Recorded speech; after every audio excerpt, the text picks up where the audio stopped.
Hello. Before I move into today's video, I feel it has been a while since I have expressed my sincere gratitude for you. You and I have something going on here, and as many things that are to be enjoyed in life, it takes two. A flower is known by its beauty because there is someone to perceive it. And so it is with us. I am filled with joy when I know you have come for a visit here.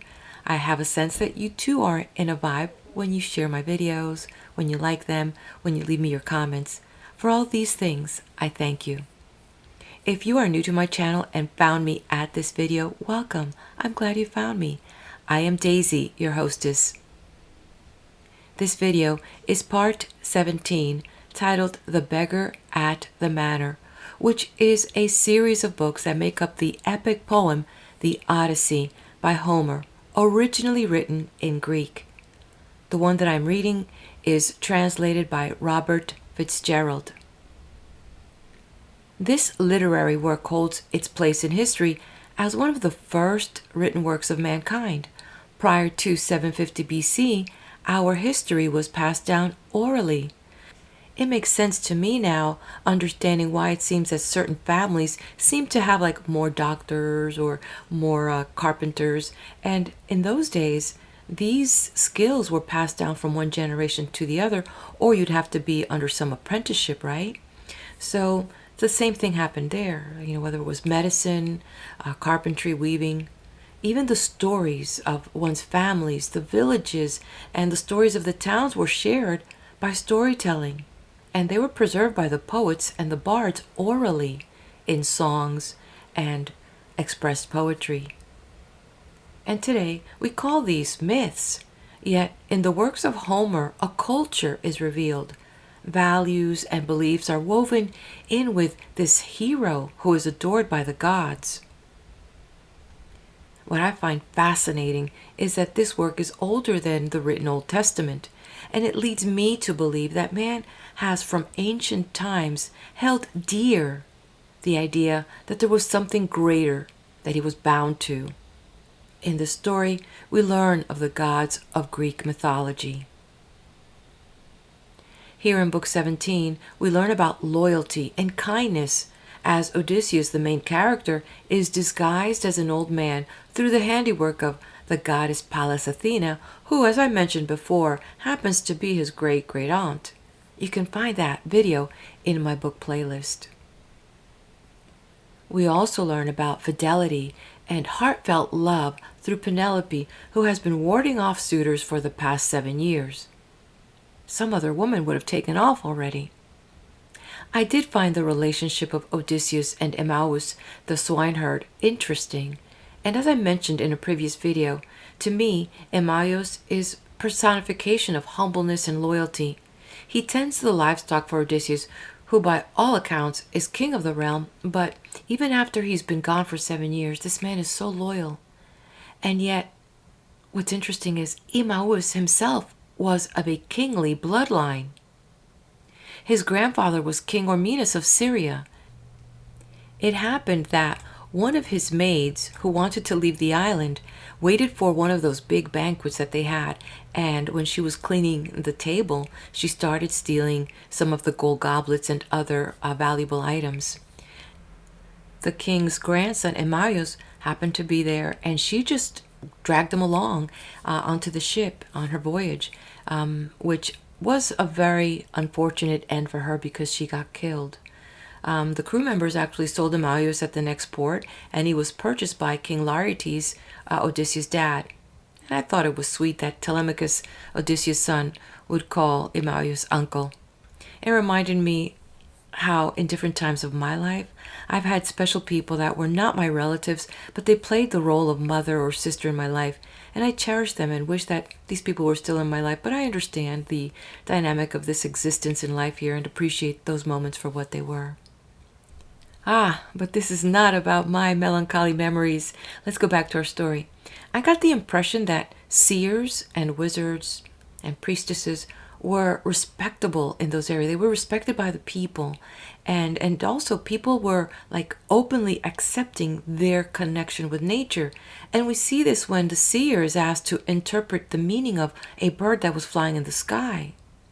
and his interpretation of the signs and oracles was very valued.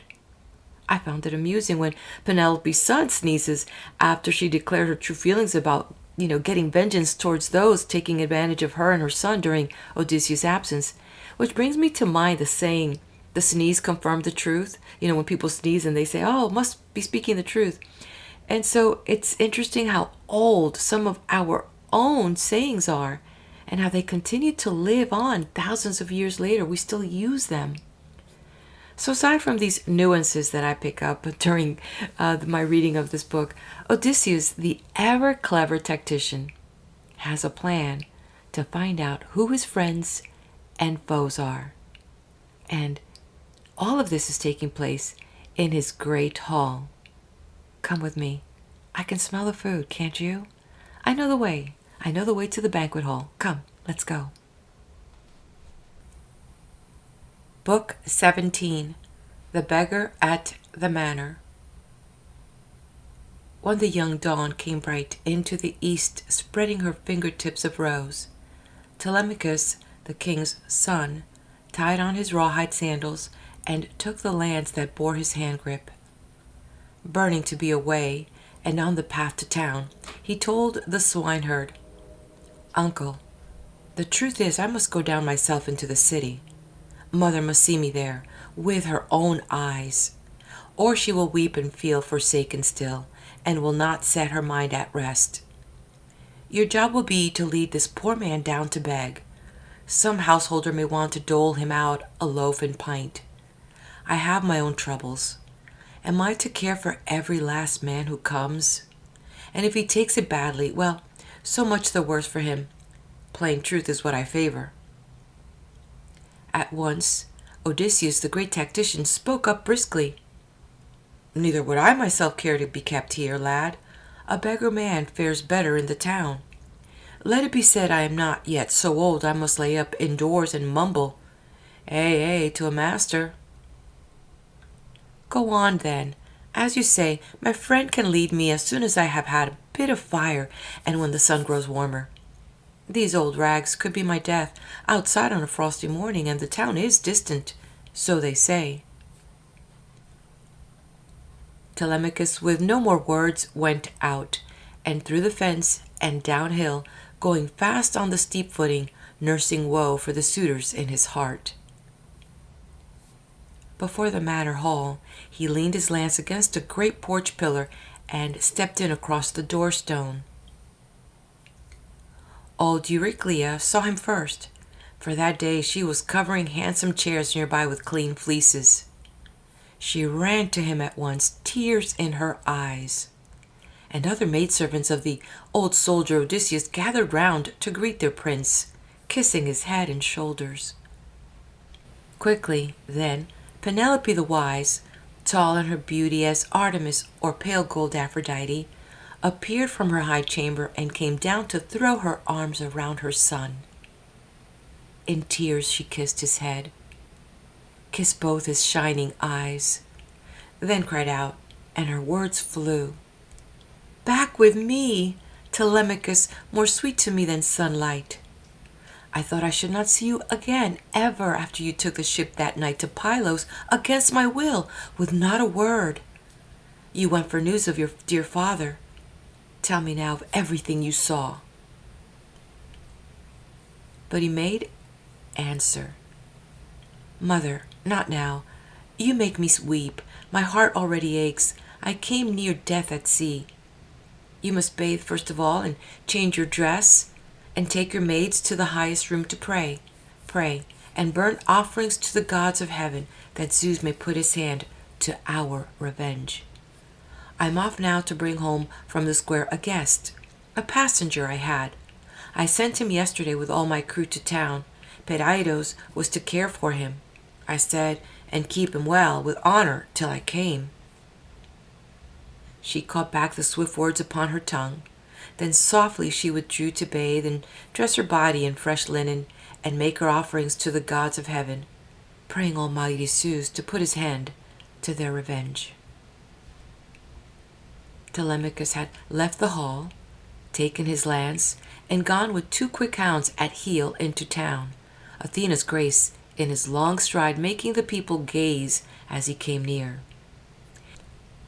And suitors gathered, primed with friendly words, despite the deadly plotting in their hearts. But these and all their crowd he kept away from. Next he saw sitting some way off, apart, Mentor, with Antiphus and Halitherses, friends of his father's house in years gone by. Near these men he sat down and told his tale under their questioning. His crewman, young Pedaios, guided through town, meanwhile into the square the Argive exile, Theoclymenus. Telemachus lost no time in moving toward him, but first Pedaios had this to say. Telemachus, you must send sails to me at once, and let me turn over to you these gifts from Menelaus. The prince had pondered it and said, Pedaios, none of us knows how this affair will end. Say one day our fine suitors, without warning, draw upon me, kill me in our hall, and parcel out my patrimony. I wish you and no one of them to have those things. But if my hour comes, if I can bring down bloody death on all that crew, you will rejoice to send my gifts to me, and so will I rejoice. Then he departed, leading his guest, the lonely stranger, home. Over chairbacks in hall they dropped their mantles and passed into the polished tubs, where maids poured out warm baths for them, anointed them, and pulled fresh tunics, fleecy cloaks around them. Soon they were seated at their ease in hall. A maid came by to tip a golden jug over their fingers into a silver bowl and draw a gleaming table up beside them. The larder mistress brought her tray of loaves and savories, dispensing each. In silence across the hall, beside a pillar, propped in a long chair, Telemachus' mother spun a fine wool yarn. The young men's hands went out upon the good things placed before them, and only when their hunger and thirst were gone did she look up and say, Telemachus, what am I to do now? Return alone and lie again on my forsaken bed, sodden how often with my weeping since that day when Odysseus put to sea to join Atridae before Troy? Could you not tell me, before the suitors fill our house, what news you have of his return? He answered, Now that you ask a second time, dear mother, here is the truth. We went ashore at Pylos to Nestor, lord and guardian of the West, who gave me welcome in his towering hall. So kind he was, he might have been my father, and I his long-lost son. So truly kind, taking me in with his own honored sons. But as to Odysseus' bitter fate, living or dead, he had no news at all from anyone on earth, he said. He sent me overland in a strong chariot to Atreus' son, the captain, Menelaus. And I saw Helen there, for whom the Argives fought, and the Trojans fought, and the gods willed. Then Menelaus of the great war cry asked me my errand in that ancient land of Lacedaemon. So I told our story, and in reply he burst out, Intolerable! That feeble man, unfit as those men are, should think to lie in that great captain's bed, fawns in the lion's lair. As if a doe put down her litter of sucklings there, while she sniffed at the glen or grazed a grassy hollow. Ha! Then the Lord returns to his own bed and deals out wretched doom on both alike.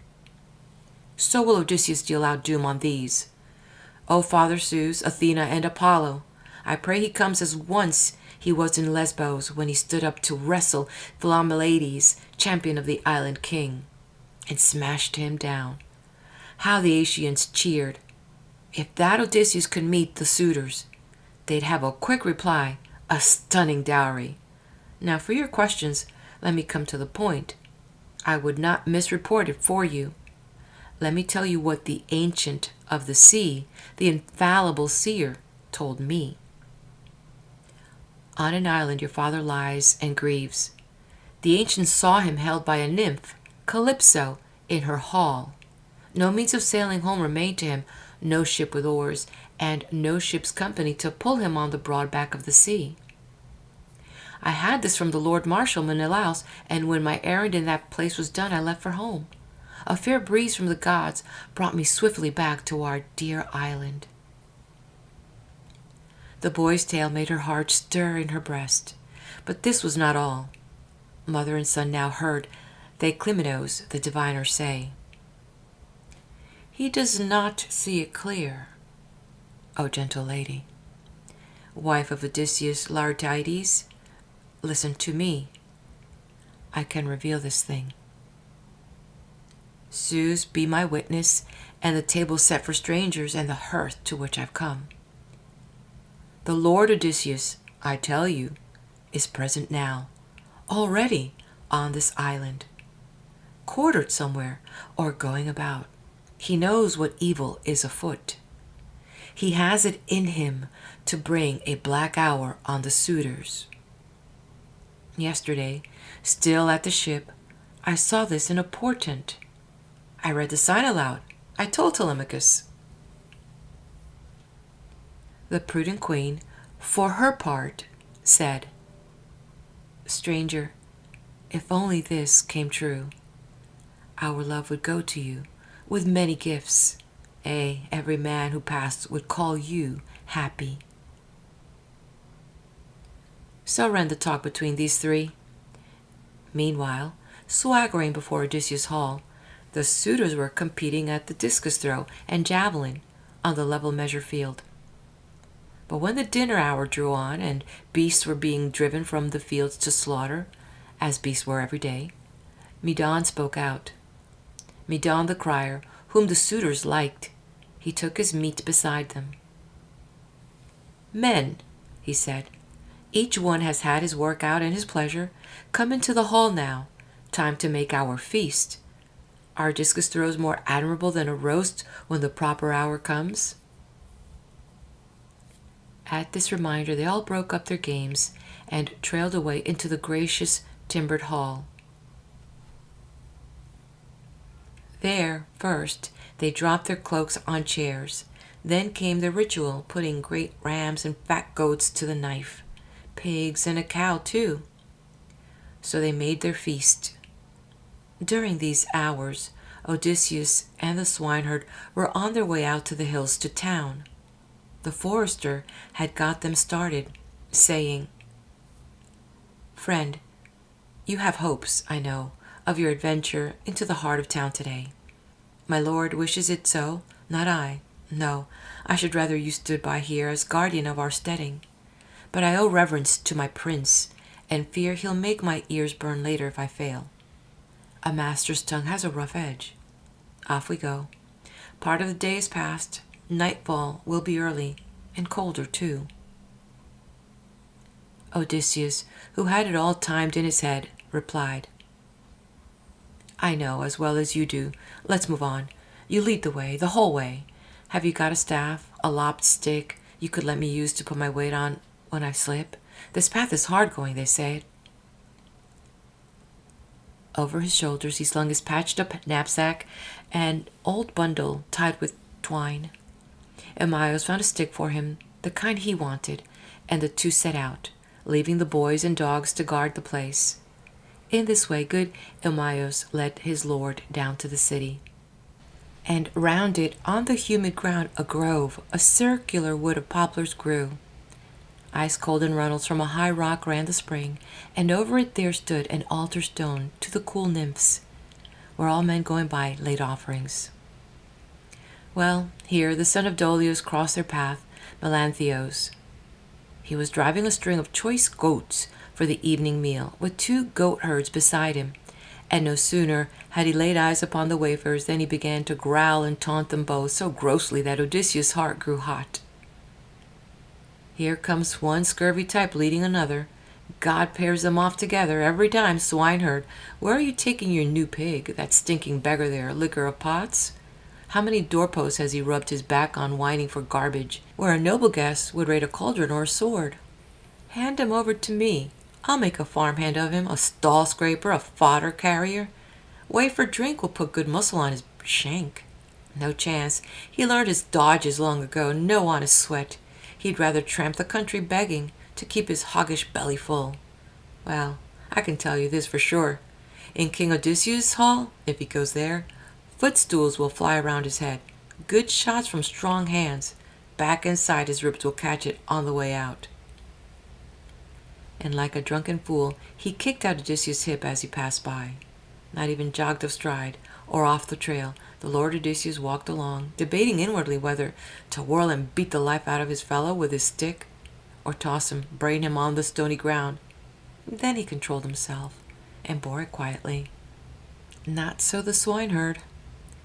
Seeing the man before him, he raised his arms and cried, "Nymphs of the spring, daughters of Zeus, if ever Odysseus burnt you a thigh bone in rich fat, a ram's or kid's thigh bone, hear me, grant my prayer.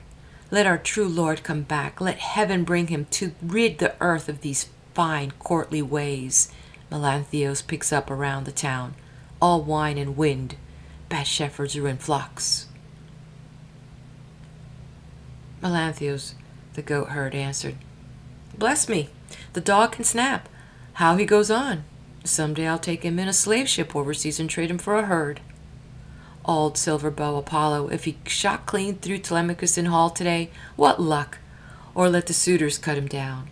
Odysseus died at sea. No coming home for him."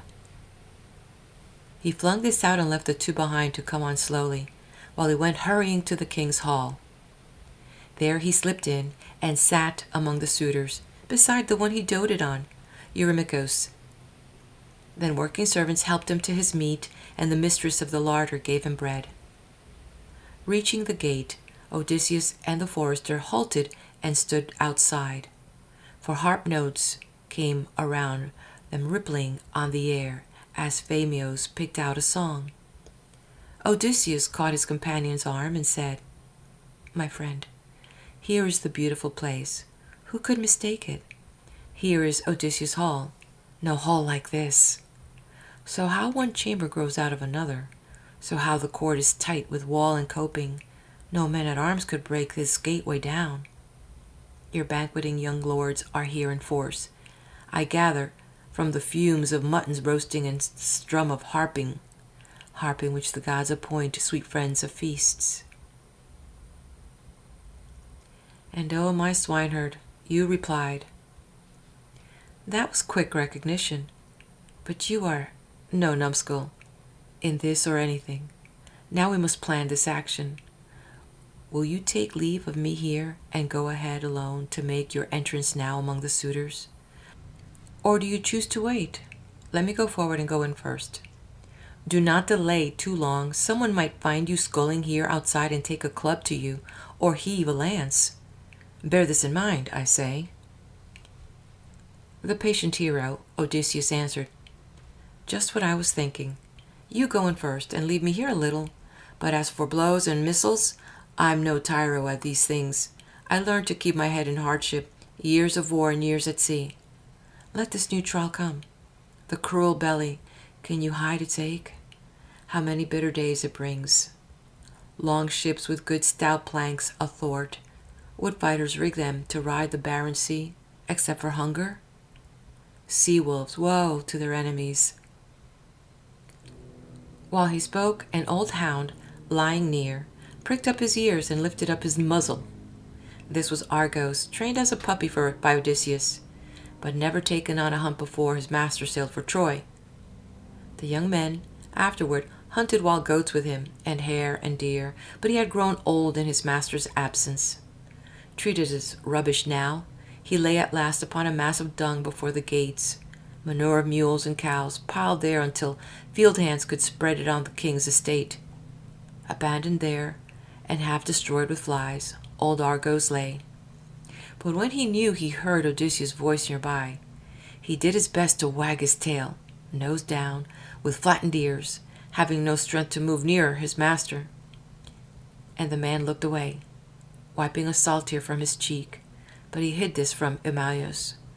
And then he said, "I marvel that they leave this hound to lie here on the dung pile. He would have been a fine dog, from the look of him, though I can't say as to his power and speed when he was young. You find the same build in house dogs, table dogs landowners keep, all for style." "And you," replied Eumaeus, A hunter owned him, but the man is dead in some far place. If this old hound could show the form he had when Lord Odysseus left him, going to Troy, you'd see him swift and strong. He never shrank from any savage thing he'd brought to bay in the deep woods, on the scent no other dog kept up with him. Now misery has him in leash. His owner died abroad, and here the women slaves will take no care of him. You know how servants are. Without a master, they have no will to labor or excel. For Zeus, who views the wide world, takes away half the manhood of a man. That day he goes into captivity and slavery. Amias crossed the court and went straight forward into the Megaron among the suitors. But death and darkness in that instant closed the eyes of Argos, who had seen his master, Odysseus, after 20 years. Long before anyone else, Telemachus caught sight of the gray woodsman coming from the door and called him over with a quick jerk of his head. Amias narrowed made out an empty bench beside the one the carver used, that servant who had no respite carving for the suitors. This bench he took possession of and placed it across the table from Telemachus for his own use. Then the two men were served cuts from a roast and bread from a bread basket. At no long interval, Odysseus came through his own doorway as a mendicant, humped like a bundle of rags over his stick. He settled on the inner ashwood sill, leaning against the door jamb, cypress timber the skilled carpenter planed years ago and set up with a plumb line. Now Telemachus took an entire loaf and a double handful of roast meat, when he said to the forester, "Give these to the stranger there, but tell him to go among the suitors on his own. He may beg all he wants. This hanging back is no asset to a hungry man." The swineherd rose at once, crossed to the door, and halted by Odysseus. "Friend," he said, "Telemachus is pleased to give you these, but he commands you to approach the suitors. You may ask all you want from them. He adds, your shyness is no asset to a beggar." The great tactician, lifting up his eyes, cried, "Zeus aloft! A blessing on Telemachus. Let all things come to pass as he desires." Palms held out in the beggar's gesture, he received the bread and meat and put it down before him on his knapsack, lowly table. Then he fell to devouring it. Meanwhile, the harper in the great room sang a song. Not till the man was fed did the sweet harper end his singing, whereupon the company made the walls ring again with talk.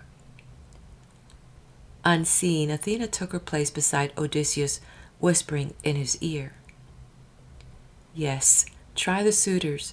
You may collect a few more loaves, and learn who are the decent lads, and who are vicious, although not one can be excused from death." So he appealed to them, one after another, going from left to right with open palm, as though his lifetime had been spent in beggary. And they gave bread, for pity, wondering, though, at the strange man. Who could this beggar be? Where did he come from? Each would ask his neighbor. Till in their midst the goatherd, Melanthios, raised his voice. "Hear just a word from me, my lords who court our illustrious queen. This man, this foreigner, I saw him on the road. The swineherd here was leading him this way. Who, what, or whence he claims to be, I could not say for sure." At this, Antinous turned on the swineherd brutally, saying, "You famous breeder of pigs, why bring this fellow here? Are we not plagued enough with beggars, foragers, and such rats? You find the company too slow at eating up your lord's estate? Is that it? So you call this scarecrow in?" The forester replied, "Antinous, well born you are, but that was not well said. Who would call in a foreigner, unless an artisan with skill to serve the realm, a healer, or a prophet, or a builder, or one whose harp and song might give us joy? All these are sought for on the endless earth. But when have beggars come by invitation? Who puts a field mouse in his granary? My lord, you are a hard man, and you always were, more so than others of this company, hard on all Odysseus' people and on me. But this I can forget as long as Penelope lives on, the wise and tender mistress of this hall. As long as Prince Telemachus—" But he broke off, at a look from Telemachus, who said, "Be still. Spare me a long-drawn answer to this gentleman. With his unpleasantness, he will forever make strife where he can, and goad the others on." He turned and spoke out clearly to Antinous. "What fatherly concern you show me! Frighten this unknown fellow, would you, from my hall with words that promise blows? May God forbid it! Give him a loaf. Am I a niggard? No, I call on you to give, and spare your qualms as to my mother's loss or anyone's. Not that in truth you have such care at heart. Your heart is all in feeding, not in giving." Antinous replied, "What high and mighty talk, Telemachus! Control your temper. If every suitor gave what I may give him, he could be kept for months, kept out of sight." He reached under the table for the footstool his shining feet had rested on, and this he held up so that all could see his gift. But all the rest gave alms, enough to fill the beggar's pack with bread and roast meat. So it looked as though Odysseus had had his taste of what these men were like, and could return scot-free to his own doorway. But halting now before Antinous, he made a little speech to him. Said he, "Give a mite, friend. I would not say, myself, you are the worst man of the young Asians, the noblest, rather, kingly by your look. Therefore you'll give more bread than others do. Let me speak well of you as I pass on over the boundless earth. I, too, you know, had fortune once, lived well, stood well with men, and gave alms often to poor wanderers like this one that you see, to all sorts, no matter in what dire want. I owned servants, many, God knows, and all the rest that goes with being prosperous, as they say. But Zeus, the son of Cronos, brought me down. No telling why he would have it, but he made me go to Egypt with a company of rovers, a long sail to the south for my undoing. Up the broad Nile, and in to the river bank I brought my dipping squadron. There, indeed, I told the men to stand guard at the ships. I sent patrols out to rising ground. But reckless greed carried my crews away to plunder the Egyptian farms. They bore off wives and children, killed what men they found. The news ran on the wind to the city, a night cry, and sunrise brought both infantry and horsemen, filling the river plain with dazzle of bronze. Then Zeus, Lord of Lightning, threw my men into a blind panic. No one dared stand against that host closing around us. Their scything weapon left our dead in piles, but some they took alive into forced labor, myself among them. And they gave me then to one Demeter, a traveler, son of Isos, who ruled at Kypros. He conveyed me there, from that place working northward miserably. But here Antinous broke in, shouting, "God, what evil wind blew in this past! Get over, stand in the passage. Nudge my table, will you? Egyptian whips are sweet to what you'll come to hear, you nosing rat, making your pitch to everyone. These men have bread to throw away on you because it's not theirs. Who cares? Who spares another's food when he has more than plenty?" With guile Odysseus drew away, then said, "A pity that you have more looks than heart. You grudge a pinch of salt from your own larder to your own handyman. You sit here, fat on others' meat, and cannot bring yourself to rummage out a crust of bread for me." Then anger made Antinous' heart beat hard, and glowering under his brows, he answered, "Now you think you'll shuffle off and get away after that impudence? Oh, no, you don't." The stool he let fly hit the man's right shoulder on the packed muscle under the shoulder blade, like solid rock, for all the effect one saw. Odysseus only shook his head, containing thoughts of bloody work, as he walked on. Then he sat and dropped his loaded bag again upon the door-sill. Facing the whole crowd, he said, and eyed them all, "One word only, my lords and suitors of the famous queen. One thing I have to say. There is no pain, no burden for the heart when blows come to a man, and he defending his own cattle, his own cows and lambs. Here it was otherwise. Antinous hit me for being driven on by hunger. How many bitter seas men cross for hunger? If beggars interest the gods, if there are furies pent in the dark to avenge a poor man's wrong, then may Antinous meet his death before his wedding day. Then said Eupeithes' son Antinous, Enough. Eat and be quiet where you are, or shamble elsewhere, unless you want these lads to stop your mouth pulling you by the heels, or hands and feet, over the whole floor, till your back is peeled. But now the rest were mortified, and someone spoke from the crowd of young bucks to rebuke him. A poor show that, hitting this famished tramp. Bad business, if he happened to be a god. You know they go in foreign guise, the gods do, looking like strangers, turning up in towns and settlements to keep an eye on manners, good or bad. But at this motion, Antinous only shrugged. Telemachus, after the blow his father bore, sat still without a tear, though his heart felt the blow. Slowly he shook his head from side to side, containing murderous thoughts. Penelope, on the higher level of her room, had heard the blow, and knew who gave it. Now she murmured, Would God you could be hit yourself, Antinous, hit by Apollo's bowshot. And Eurynomé, her housekeeper, put in, He and no other? If all we pray for came to pass, not one would live till dawn. Her gentle mistress said, Oh, Nan, they are a bad lot. They intend ruin for all of us. But Antinous appears a blacker-hearted hound than any. Here is a poor man come, a wanderer, driven by want to beg his bread, and everyone in hall gave bits to cram his bag. Only Antinous threw a stool and banged his shoulder. So she described it, sitting in her chamber among her maids, while her true lord was eating. Then she called in the forester and said, Go to that man on my behalf, Amyos, and send him here, so I can greet and question him. Abroad in the great world he may have heard rumors about Odysseus, may have known him. Then you replied, O swineherd, Ah, my queen, if these Asian sprigs would hush their babble, the man could tell you tales to charm your heart. 3 days and nights I kept him in my hut. He came straight off a ship, to me.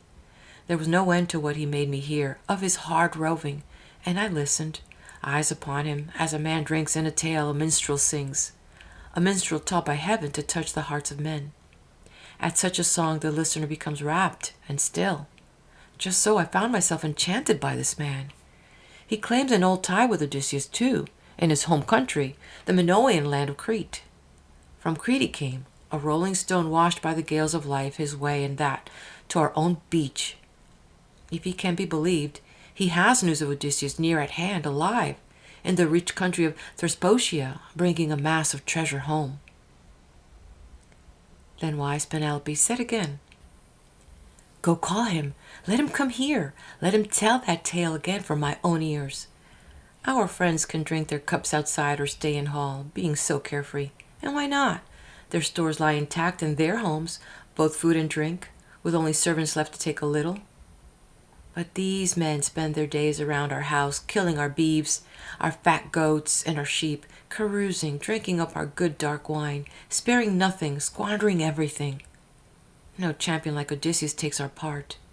Ah, if he comes again, no falcon ever struck more suddenly than he will, with his son to avenge this outrage. The great hall below at this point rang with a tremendous sneeze. Kachoo! From Telemachus, like an exclamation, and laughter seized Penelope. Then quickly, lucidly, she went on. Go call the stranger straight to me.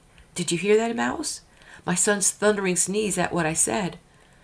May death come of a sudden so, may death relieve us, clean as that, of all the suitors. Let me add one thing. Do not overlook it. If I can see this man has told the truth, I promise him a warm new cloak and tunic. With all this in his head, the forester went down the hall and halted near the beggar, saying aloud, Good father, you are called by the wise mother of Telemachus, Penelope. The queen, despite her troubles, is moved by a desire to hear your tales about her lord, And if she finds them true, she'll see you clothed in what you need, a cloak and a fresh tunic. You may have your belly full each day you go about this realm begging, for all may give, and all they wish. Now said Odysseus, the old soldier, "Friend, I wish this instant I could tell my facts to the wise daughter of Icarios, Penelope, and I have much to tell about her husband. We went through much together. But just now this hard crowd worries me. They are, you said, infamous to the very rim of heaven for violent acts. And here, just now, this fellow gave me a bruise. What I had done to him? But who would lift a hand for me? Telemachus? Anyone else? No. Bid the queen be patient. Let her remain till sundown in her room, and then, if she will seat me near the fire, inquire tonight about her lord's return. My rags are sorry cover. You know that. I showed my sad condition first to you." The woodsman heard him out, and then returned. But the queen met him on her threshold, crying, "Have you not brought him? Why? What is he thinking? Has he some fear of overstepping? Shy about these inner rooms? A hangdog, beggar?" To this you answered, friend Amaios, "No, he reasons as another might, and well, not to tempt any swordplay from these drunkards. Be patient. Wait, he says, till darkness falls. And, oh my queen, for you too, that is better. Better to be alone with him and question him and hear him out." Penelope replied, "He is no fool. He sees how it could be. Never were mortal men like these for bullying and brainless arrogance." Thus she accepted what had been proposed, so he went back into the crowd. He joined Telemachus and said at once in whispers, his head bent, so that no one else might hear, "Dear prince, I must go home to keep good watch on hut and swine and look to my own affairs.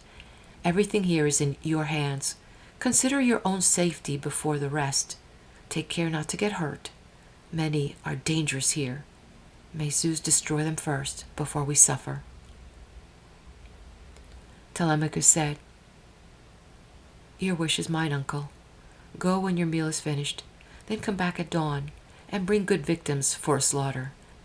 Everything here is in my hands indeed, and in the disposition of the gods." Taking his seat on the smooth bench again, Amaios ate and drank his fill, then rose to climb the mountain trail back to his swine, leaving the Megaron and courtroom behind him crowded with banqueters. These had their joy of dance and song as day waned into evening. End of Book 17. Oh, what do you think so far? If you're enjoying this, please give me your feedback. Tell me what you think about this book, this chapter in particular, and hit that like button. Let's make that algorithm magic work for me here. Help me out. All right. Anyway, let's head over to the next video where I continue on with Homer's Odyssey, translated by Robert Fitzgerald. The book titled Blows and a Queen's Beauty.